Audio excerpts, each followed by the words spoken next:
Siddharth Nagpal for iGyan.in, and today we're going to be checking out the Samsung Galaxy S4 pre-launch in India. The phone is going to be launched in two colors, the Black Mist and the White Frost. Supposedly going to be available for a 16GB and a 32GB capacity. We're not too sure about that right now. The phone has a decent set of specifications, primarily pegging it as an upgrade to the Galaxy S3, bringing in lots of new features to the Galaxy stable for Samsung. So in the front of the device you have a 2-megapixel camera which will do full HD video. It will also do dual video call, which will allow you to broadcast two videos at the same time. You also have a 5-inch 1920 by 1080 pixel display, which is a 441 pixel density display, which makes it really high resolution. It is a Super AMOLED capacitive touchscreen display, so for those who are AMOLED fans will absolutely love the display. You also have Corning Gorilla Glass 3, making it one of the toughest glass screens for devices nowadays. And if you come to the bottom, you have the standard Samsung hardware button. On the left of that is the capacitive touch button for the menu, and on the right is the back button. If you take a look at the right of the device, you have the power lock and unlock button. On the top you have the infrared blaster, the noise cancelling microphone, and the 3.5mm headphone jack. On the left of the device is the volume rocker, and on the bottom is the micro USB charging data syncing port along with the main microphone. The device is overall fairly slim at 7.9mm and fits easily inside your denim pockets or your trousers. It doesn't feel very bulky as opposed to its predecessors. On the back of the device is a 13-megapixel camera, which is one of their highest pixel cameras in terms of megapixels, and it captures full HD video at 30 frames per second. It also does dual video recording, which uses the front video as well as the back video. You have other things including image stabilization and high dynamic range built into the camera software. So Samsung Galaxy S4 comes in two colors, the Frost White and the Black Mist.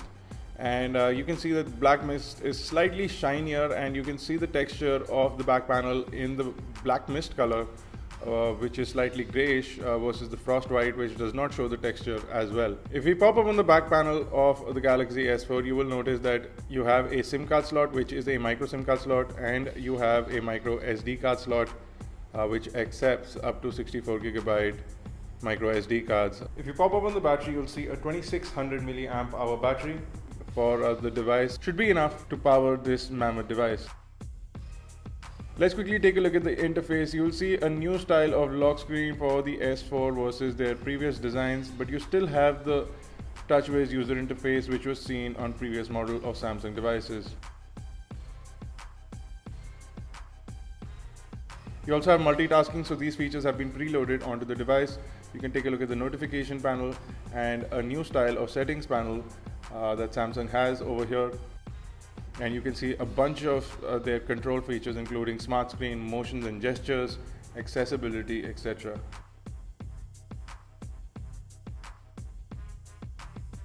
If you take a look at the notification panel, you can customize the notification panel according to your requirements, and you also have a brightness control widget over there. If you want to customize what icons show in the notification panel, you can do that by going into the edit screen. You also have multitasking, which was first seen on the Galaxy Note 2. And it allows you to have dual windows or multi-view, as what Samsung likes to call it, and you can have two supported apps run simultaneously.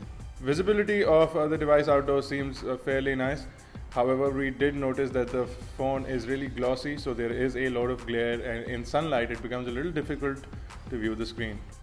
You do have your standard set of Samsung applications preloaded onto the device, which enables you to utilize their magical TouchWiz features that are preloaded onto Samsung devices. The interface seems really nice and fluid, and the customization of dashboards remain the same. So you can pinch out and customize your dash panels. You can add or remove them according to your requirement, making it an easy customizable interface. Samsung has also added the ability to sense gestures over the device, so without touching the device you can scroll and leave your icons, whereas motion used to come into play in such a scenario. You also have hover to view, so you can see hover to view in apps like the photo album as well as email and messages. So without touching your hand onto the screen, you can preview what's inside by simply hovering your finger over the device. A new interesting application that has been added by Samsung is the photo reader. It is essentially an OCR application. It does optical character recognition. You can also scan business cards with it, and it's an app that comes preloaded onto the Galaxy S4.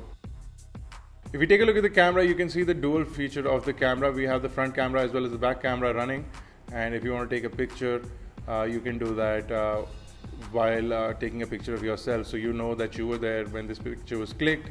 You can also use that feature to create a watermark on your images simply by leaving your face in it, and you can do the same thing for video as well.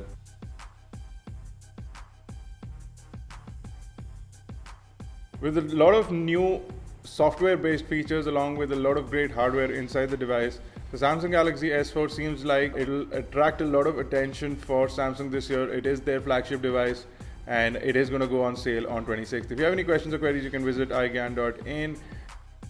You can also catch us on Facebook, Twitter, Google+, or leave your comments in the comment section below. Do subscribe to us on YouTube, youtube.com/iGyan, youtube.com/iGyanTV. For iGyan Networks, this has been Bharat Nagpal. Thank you guys for watching.